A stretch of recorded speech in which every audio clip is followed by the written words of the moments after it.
El siguiente intento de asalto fue una operación arriesgada para los atacantes, que debían escalar una considerable altura siendo empujados por la corriente del río, exponiendo sus flancos a los defensores.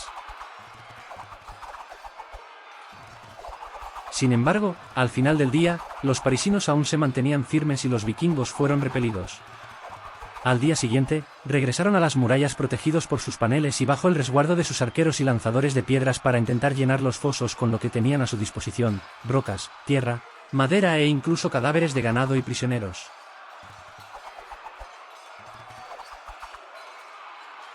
El objetivo era superar los fosos para desplegar sus máquinas de asedio en puntos menos protegidos que la entrada principal. Incapaces de atravesar las murallas, los vikingos idearon nuevos estratagemas. Eligieron 3 barcos de tamaño considerable y los llevaron río arriba, llenándolos de troncos y prendiéndolos fuego. Al hacerlo, los guiaron hacia los barcos enemigos mediante cuerdas tiradas desde la orilla hacia el puente. A pesar de que su plan parecía funcionar, los vikingos se regocijaron mientras golpeaban sus escudos en alegría. Sin embargo, los barcos en llamas chocaron contra uno de los pilares de piedra del puente, quedando atascados y fuera del alcance de las partes de madera para evitar la propagación del fuego hasta el puente principal. Los francos se vieron obligados a apagar el fuego y lograron salvar algunos barcos. Desanimados por este nuevo fracaso, los vikingos regresaron a su campamento, dejando los arietes aún en su lugar, aunque los defensores se tomaron la molestia de destruirlos.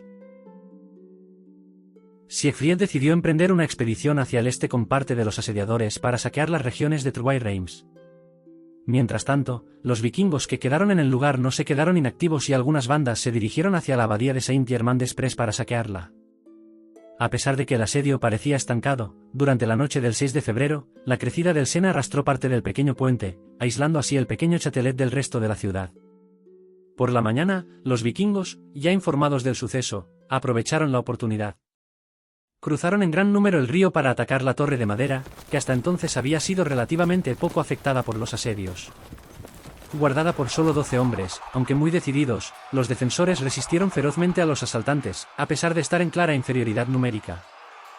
Exasperados, los vikingos cargaron un carro de heno y lo prendieron fuego contra el châtelet de madera. Los defensores no pudieron hacer frente a las llamas y se vieron acorralados en la sección del pequeño puente que aún estaba en pie. Allí, quedaron a merced de los proyectiles, pero lograron resistir a resguardo relativo de sus escudos. Finalmente, aceptaron rendirse, creyendo que serían canjeados por un rescate. Sin embargo, los vikingos, exasperados por la resistencia de estos 12 hombres, optaron por ejecutarlos. Aunque este evento fue impactante, no proporcionó tácticas importantes para los asediadores, y el asedio reanudó su curso. Con el puente destruido, los vikingos podrían haber optado por descender por el Sena hacia Borgoña, su objetivo inicial. Sin embargo, esto habría corrido el riesgo de que el puente fuera reparado durante su ausencia, quedando atrapados aguas arriba de París y siendo atacados desde ambos lados. Además, ya habían dedicado muchos esfuerzos para capturar la ciudad y no estaban dispuestos a renunciar sin resultados significativos. Algunas bandas vikingas, incapaces de sitiar las murallas, llevaron a cabo expediciones hacia Chartres y Le Mans, siendo firmemente repelidas. Aunque tuvieron éxito al saquear Évreux en marzo, los refuerzos finalmente llegaron para socorrer a los defensores.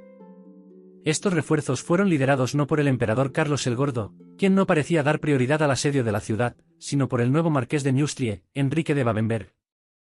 Henry, ya destacado por sus numerosas batallas contra los vikingos en el pasado, llegó rápidamente frente a París con su ejército, a pesar de la fatiga. Aunque los vikingos conservaban una superioridad numérica sobre los francos, prefirieron permanecer dentro de sus fortificaciones. Henry decidió tomar la iniciativa. Durante la noche, sus tropas llevaron a cabo un ataque sorpresa contra el campamento vikingo, logrando sorprender a sus enemigos, matando a varios de ellos y apoderándose de caballos y ganado. Sin embargo, cuando los vikingos se recuperaron, repelieron a Henry, quien se retiró al amparo del châtelet. Furiosos, los vikingos lo persiguieron y lanzaron un nuevo asalto contra la torre de piedra, sin lograr apoderarse de ella. Hacia finales de marzo, Henry se retiró de donde vino, y las razones de su partida permanecen oscuras.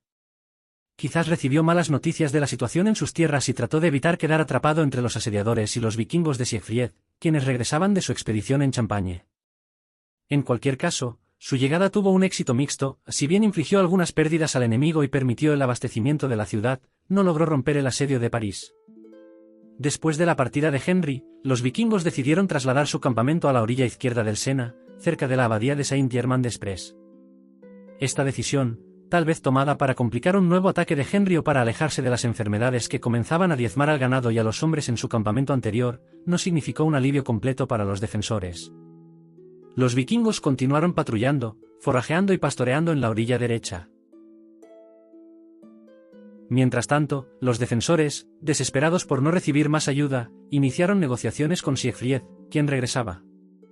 Durante una reunión cerca del Gran Châtelet, acordaron levantar el asedio a cambio de 60 libras de plata. Aunque esta suma era modesta en comparación con las cuantiosas sumas pagadas en ocasiones similares, como las 7,000 libras de oro y plata durante el asedio de 845, la banda de Siegfried era relativamente pequeña, y la mayoría del ejército no estaba sujeta a los términos negociados. A pesar de los intentos de Siegfried de persuadir a otras bandas a unirse a su retirada, estas, al no haber recibido nada, se negaron e incluso consideraron un posible asalto a las murallas de la isla de la Cité. Sin embargo, el espacio estrecho entre el río y los muros complicaba la organización del ataque. Además, los defensores, además de arrojar todo tipo de proyectiles desde lo alto de las murallas, intentaron una salida y repelieron a los vikingos, muchos de los cuales se ahogaron. Siegfried, que no participó en el asalto, observó este terrible espectáculo, según lo acordado, se retiró con sus hombres. El asedio continuó mientras las epidemias se instalaban y diezmaban tanto a los asediadores como a los defensores. El 16 de abril de 886, incluso el obispo Gozlin falleció a causa de la enfermedad. La situación era crítica, especialmente para los parisinos, que veían que los suministros comenzaban a escasear. Aunque la ciudad no estaba completamente bloqueada, las salidas eran peligrosas, y los alrededores ya habían sido devastados por los vikingos, limitando severamente el suministro de alimentos.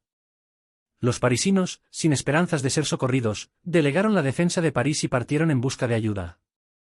Al amanecer, salieron sigilosamente de la ciudad con 6 hombres, logrando eludir la vigilancia de los asediadores. Durante la ausencia de ellos, la ciudad continuó resistiendo los ataques, incluso organizando salidas para apoderarse de ganado y atacar bandas relativamente aisladas.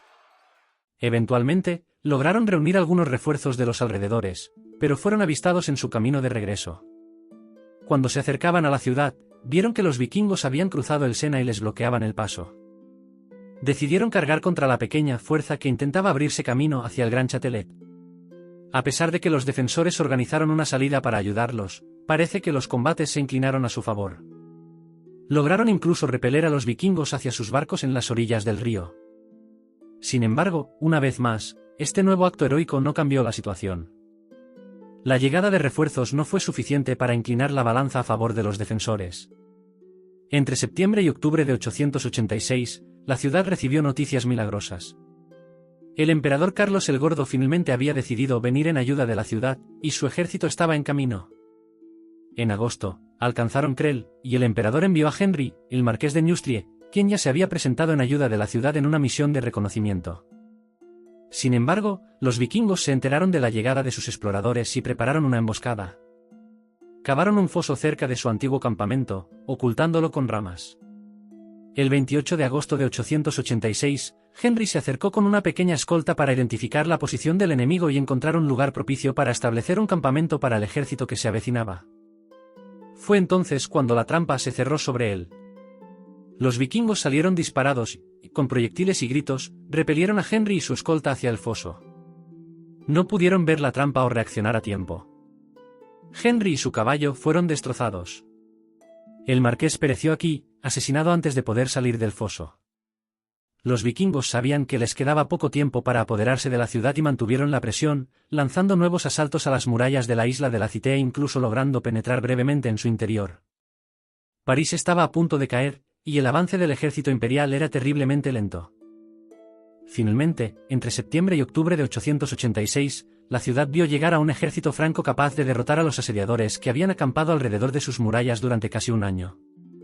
Una vanguardia fue enviada a dispersar a las pocas bandas vikingas que quedaban en la orilla derecha del Sena, y el ejército estableció su campamento al pie de la colina de Montmartre. La ciudad había resistido, y Carlos iba a hacer su entrada triunfal, liberando al Gran Châtelet de la presión de los asediadores. El ejército del emperador, numeroso e intacto, se enfrentaba ahora a una horda vikinga con el ánimo disminuido por la enfermedad y con un número considerable de heridos después de tantos asaltos infructuosos. Todos los elementos parecían reunirse para infligir a los vikingos una derrota contundente. Sin embargo, Carlos optó por iniciar negociaciones con los vikingos para llegar a un acuerdo lo más rápido posible. Con el invierno acercándose, quería evitar permanecer demasiado tiempo en los alrededores de París, ya que la devastación no permitiría abastecer adecuadamente a las tropas. Además, se enteró de que Siegfried estaba en camino para socorrer a los vikingos que aún rodeaban París. Aceptó pagar 700 libras de plata a los vikingos y les permitió pasar el invierno en Borgoña para saquear, que era el objetivo original de la horda vikinga.